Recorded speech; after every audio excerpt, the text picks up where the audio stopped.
Boa noite. Você fica agora com as notícias que são destaque em Minas nesta sexta-feira. Flagrante de imprudência no trânsito. Um motociclista morreu ao bater em carro que desrespeitou parada obrigatória. Uma pessoa morreu e outra ficou ferida em acidente com 3 carretas e um carro na BR-040. Um homem armado foi preso em flagrante pouco depois de tentar estuprar uma mulher em uma grande avenida. E atenção, tem um novo golpe sendo aplicado contra aposentados e pensionistas. E o alerta foi feito pelo próprio INSS. Altas no dólar encarecem o preço de produtos do consumo diário, como os pães. População de Jacarés da Lagoa da Pampulha será contada pela prefeitura. E o novo candidato ao governo de Minas, que se apresenta como a terceira via, será um dos assuntos do nosso comentarista Orion Teixeira. O Atlético caiu para o 6º lugar na tabela do Brasileirão após empatar com o Vasco. 10 grifes mineiras desfilaram para arrecadar recursos para entidades de assistência a crianças. Mais informações sobre essas e outras notícias a partir de agora.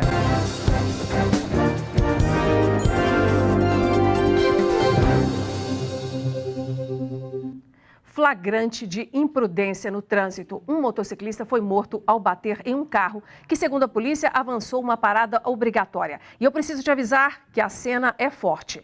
Na imagem da câmera de segurança dá para ver o momento exato em que o carro começa a atravessar o cruzamento e a moto surge. Com o impacto da batida, o motociclista foi arremessado a pelo menos 30 metros. Ele morreu no local. No carro estavam 5 passageiros, 4 deles abandonaram o veículo e tentaram se esconder em uma residência perto do local, mas foram descobertos e levados para a delegacia. Há a suspeita de que o motorista estaria alcoolizado. Ele se negou a fazer o teste do bafômetro.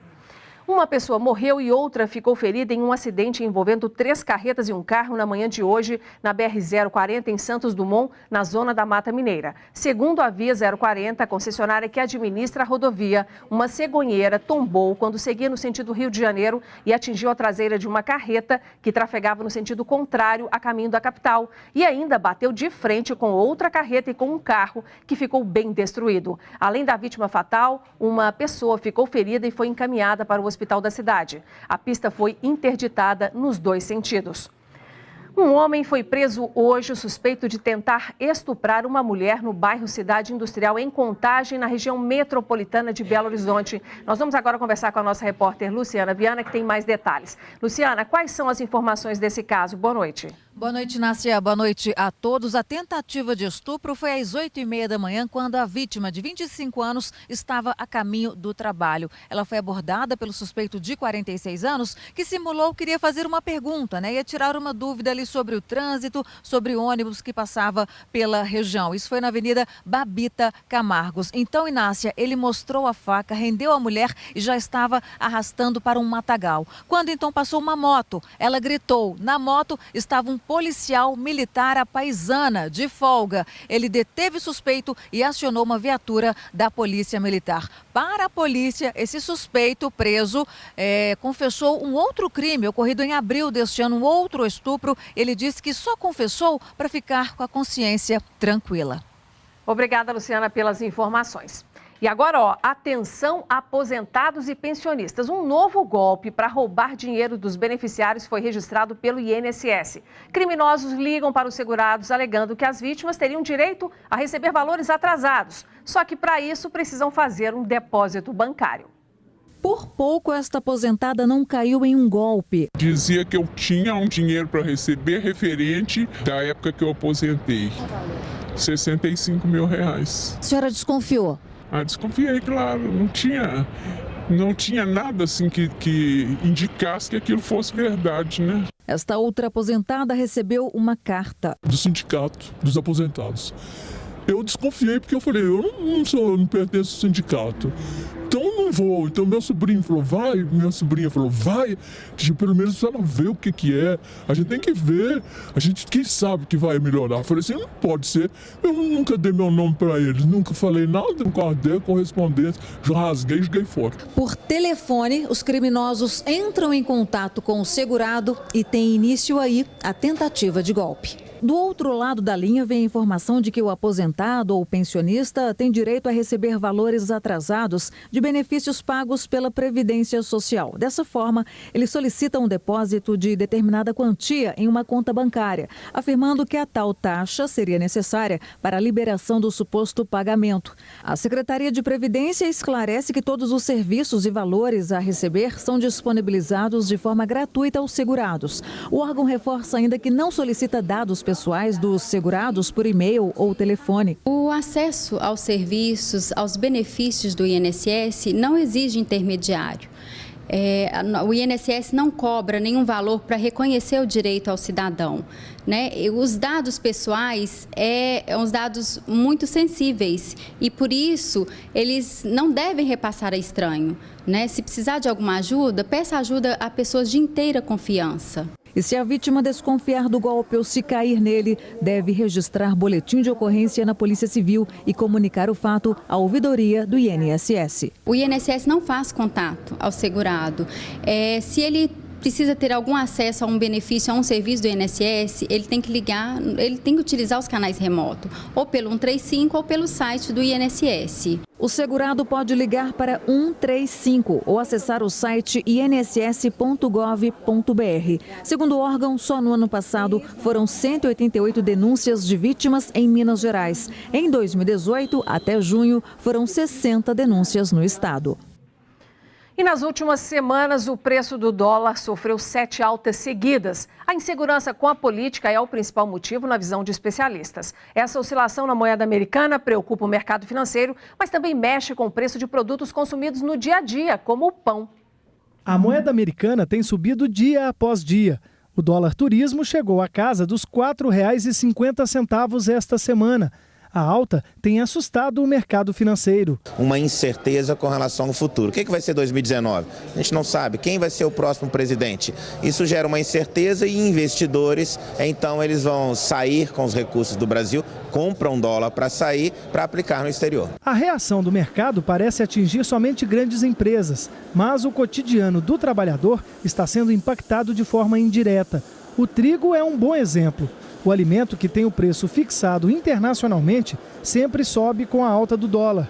O dono desta rede de padarias na capital conta que em 4 meses um saco de farinha de trigo subiu mais de 20%. Começou pelas questões geográficas, com problemas de clima, né, na região da Argentina e no Canadá, que nos afetou bastante. Agora vem o dólar, né, nos surpreendendo. E já tivemos também, ao mesmo tempo, o aumento da energia, né, o que vem agregando um custo altíssimo no processo produtivo. Ele conta ainda que está segurando os preços sem repassar o aumento para o consumidor final. A esperança dele é que o mercado melhore após as eleições. A nossa necessidade é urgente desse repasse, mas estamos tentando minimizar isso aí com algumas economias, tirando na própria carne, né, fazendo alguns processos no qual a gente consegue economizar energia, no qual a gente consegue fazer o processo ficar um pouco reduzido. E não é só a área de alimentação que sofre com a alta do dólar. O setor farmacêutico também é impactado. Por aqui, boa parte da matéria-prima vem de outros países. A diretora comercial desta farmácia de manipulação conta que precisou repassar o aumento para conseguir se manter no mercado. 75% que a gente trabalha vem de fora do Brasil. Então, com o aumento do dólar, invariavelmente a gente tem um impacto muito grande do aumento do custo. Tem um insumo aqui, ele custava R$15 mil o quilo em julho do ano passado e este ano ele está custando 24 mil. Então, teve um aumento de 70%. Para os especialistas, a situação não deve melhorar a curto prazo. A expectativa é como aconteceu lá em 2001. O cenário pré-eleição fez com que o dólar subisse muito, mas pós-eleição, a partir do momento em que ficavam mais claro quais seriam as políticas e as propostas, a transição, o dólar volta a cair. Então é um momento em que você tem aumento de risco, volatilidade do preço dessa moeda com uma tendência de alta. Você sabia que existe uma população estimada de 20 jacarés na Lagoa da Pampulha? A Secretaria Municipal de Meio Ambiente vai começar esse levantamento assim que terminar o manejo das capivaras da região em dezembro. Quando se fala em jacarés na Lagoa da Pampulha, imediatamente vem a pergunta: como é que eles chegaram até aqui? Ou os jacarés já estavam presentes na região mesmo, na época da construção da lagoa, ou também existe a possibilidade deles serem trazidos, ainda filhotes, provavelmente, por alguma pessoa que tenha feito uma viagem e soltado aqui na lagoa. Mas agora a prefeitura quer saber exatamente quantos desses animais existem na Lagoa da Pampulha.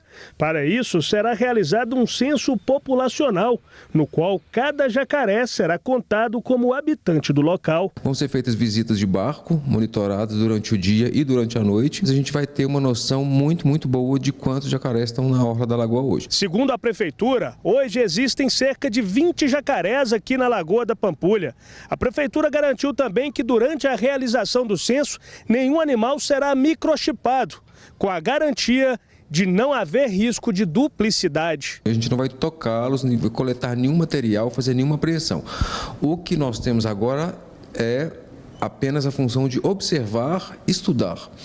Para que se tenha acesso ao jacaré, seja colocação de chip, marcação, coleta de material, precisa de um outro planejamento específico com autorização do IBAMA. Outra dúvida, ou até mesmo um receio, é se há algum risco dos jacarés atacarem as pessoas. De acordo com esse especialista, o risco é mínimo, desde que não haja interação com o animal. Todo animal silvestre ele pode apresentar qualquer risco se alguma pessoa se aproximar dele, né? Então a indicação que a gente dá é nunca se aproxime de um animal silvestre, né? Porque ele pode entender isso como um ataque e pode se defender. Segundo a Secretaria Municipal do Meio Ambiente, a contagem dos jacarés começa nos próximos meses. Mas, por enquanto, a convivência deles com os humanos não tem causado problemas. Você já viu algum jacaré aqui na orla da lagoa? Sim, já tem um tempo, bastante tempo até. Eu vi perto ali da igrejinha lá pra frente. Fica com medo, com receio de algum ataque? Não, tranquilo. Não faz diferença pra gente, não atacando a gente, tá tranquilo. Você acha que eles têm que ser retirados? Você acha que causa algum perigo? Acho que não, se ninguém mexer com ele não mexe com ninguém. Não precisa nada, deixa ele aí, pra quê? Tão bom os bichinhos aí, né? Nosso assunto agora são as eleições 2018. Nosso comentarista de política, Orion Teixeira, já está conosco para analisar as últimas notícias. Boa noite, Orion. Boa noite, Nácia. Boa noite a todos. Então vamos aos nossos assuntos. O primeiro deles é que Minas tem um novo candidato ao governo pela chamada terceira via, que tenta ser uma alternativa à polarização entre PT e PSDB. Com a desistência do ex-prefeito de Belo Horizonte, Márcio Lacerda, do PSB, o vice na mesma chapa, Dalclever Lopes, do MDB, presidente da Assembleia Legislativa, decidiu concorrer a governador e convidou Adriana Buzelin, do PV, para ser a sua vice. Orion, essa dobradinha MDB e PV é um pouco incomum. Na sua opinião, tem sinergia entre os partidos para atrair a confiança do eleitor?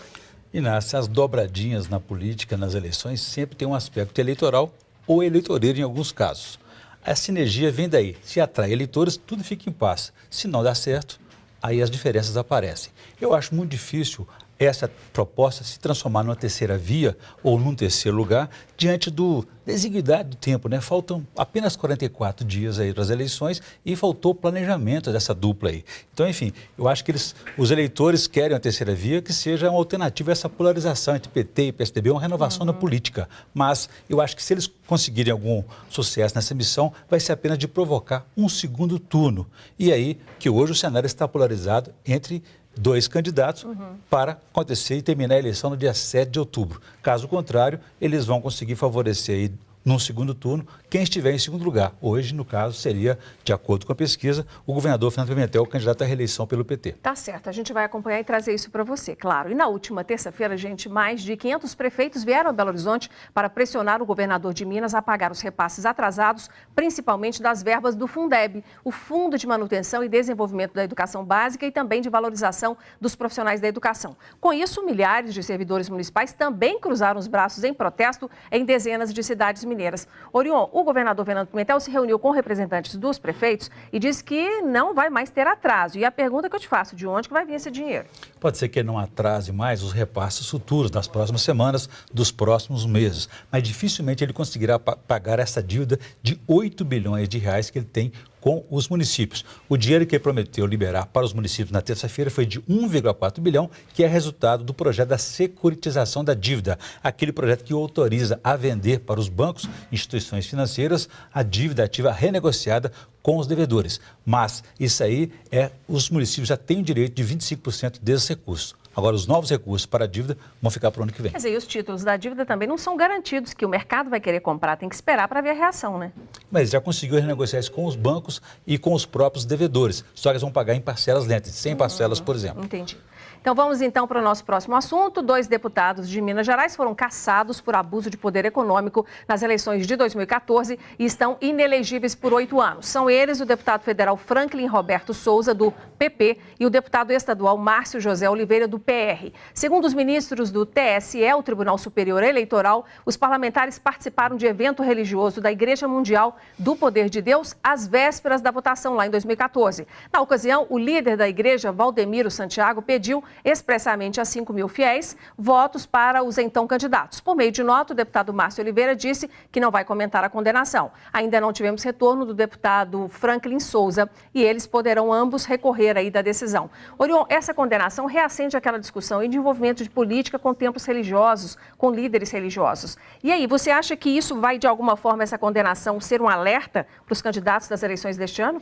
Com certeza, Inácio. Independentemente de ser numa igreja ou num local de trabalho, não se pode usar a boa-fé das pessoas ou a condição delas de empregado em favor de um ou outro candidato. Isso é corrupção eleitoral. É importante que os eleitores e principalmente os candidatos saibam o que podem e o que não podem fazer, para que as escolhas sejam espontâneas e independentes, como é o espírito da democracia. Tá certo. Obrigada por hoje. Até semana que vem. Boa noite. Bom, e a seguir os destaques do esporte, o Atlético ficou no empate sem gols com o Vasco no Independência.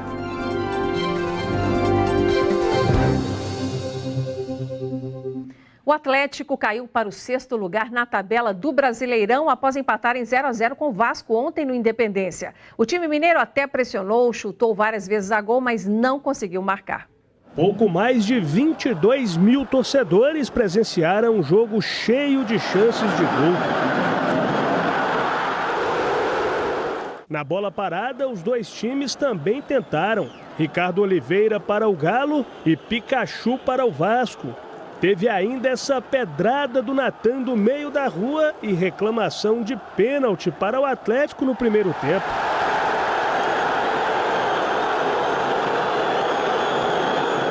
A segunda etapa começou como terminou a primeira, com chances para o time cruzmaltino com Maxi Lopes e para o time mineiro com Elias. Aí o Galo, que já tinha mais posse de bola, iniciou uma pressão, mas deu contra-ataque para o Vasco e Vitor teve que salvar com o pé. Do outro lado foi a vez de Martim Silva evitar o gol de Ricardo Oliveira.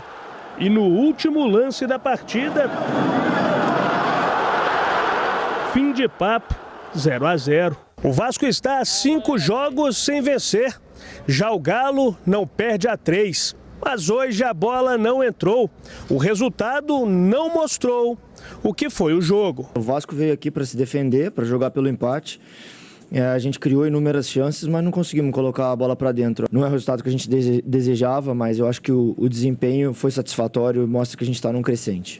E no domingo, o Atlético já tem compromisso contra o Vitória, que está, inclusive, na zona de rebaixamento. Nosso repórter e comentarista André Salles já está conosco aqui. Boa noite, André. Boa noite, Nácia. Boa noite a todos. Dá para esperar alguma facilidade contra o Vitória? Pois é, como você falou, um time que está na zona de rebaixamento, chegou a perder por 3-0 para o Palmeiras dentro de casa, então mostraria uma fraqueza, mas ontem fez um jogo duro com o Flamengo e o Maracanã lotado. O jogo foi 1-0, mesmo assim o Vitória pressionou no final, então acho que não dá para esperar jogo fácil no Brasileirão. Sempre são jogos complicados, ainda mais fora de casa, então o Atlético tem que estar atento porque precisa vencer, né? Contava com essa vitória ontem, não veio, agora recuperar pontos fora de casa. Porque senão só despenca na tabela, né? Exatamente. Bom, e o Cruzeiro vai receber o Fluminense amanhã, sábado, pelo Brasileirão. André, o time tem compromisso na semana que vem com a Libertadores. Sim. Vai ter aí jogador poupado, como o Mano Menezes tem feito? Parece que não, Inácio. O Mano tinha falado em 3 jogos, que seriam essas 3 últimas partidas, contando Grêmio, o Bahia e agora o Fluminense, ele queria colocar em dois jogos força máxima. Contra o Grêmio, ele segurou alguns jogadores. Então, a tendência é de que ele utilize todos os titulares. Até porque, como o jogo é só no sábado e a o jogo contra o Flamengo vai ser na quarta-feira, ele ganha um dia. Então é possível sim que ele entre com força máxima, o Cruzeiro precisa voltar a vencer para não deixar o pessoal da turma da frente se distanciar demais no Brasileirão. Tá certo. E o América vai jogar contra o Flamengo no Independência no domingo. André, tem jogador suspenso aí, né? Com quem que o técnico vai poder contar? Pois é, são 2 desfalques importantes. Um deles é o Messias, que para mim é o melhor zagueiro do América, mas tem o Paulão, que chegou, é um jogador com currículo, já jogou aqui no Cruzeiro, Internacional, várias equipes. E aí no ataque é o Luan, que fez um dos gols, né, na vitória contra o Sport, mas também tem um reforço à altura, que é o Rafael Moura, o Rimé, que fez o outro gol dessa partida. Então eu acho que, apesar de serem desfalques, serem problemas, ele tem 2 opções muito boas, são jogadores que têm condições de ser titulares do América, então acho que o América vem bem para uma partida complicada contra o Flamengo. Tá ótimo. Por hoje é isso, obrigada, mas segunda-feira você volta, tá bom? Tudo bem. Tchau. Bom, gente, foi interditada hoje a Boate Jolie, localizada ali na região da Pampulha, aqui em BH. Segundo a Polícia Militar, que deu apoio a uma fiscalização da Prefeitura no local, o estabelecimento tinha apenas alvará para funcionar como bar e restaurante. O local estava aberto porque tinha uma liminar na Justiça que autorizava esse funcionamento. Porém, a ação foi derrubada hoje. Em julho deste ano, uma pessoa morreu e outras 6 ficaram feridas em um tiroteio ocorrido na porta da boate. E depois do intervalo, você vai ver que grifes mineiras desfilaram coleções para arrecadar recursos para uma ONG dedicada a atender crianças em situação de vulnerabilidade social aqui na capital.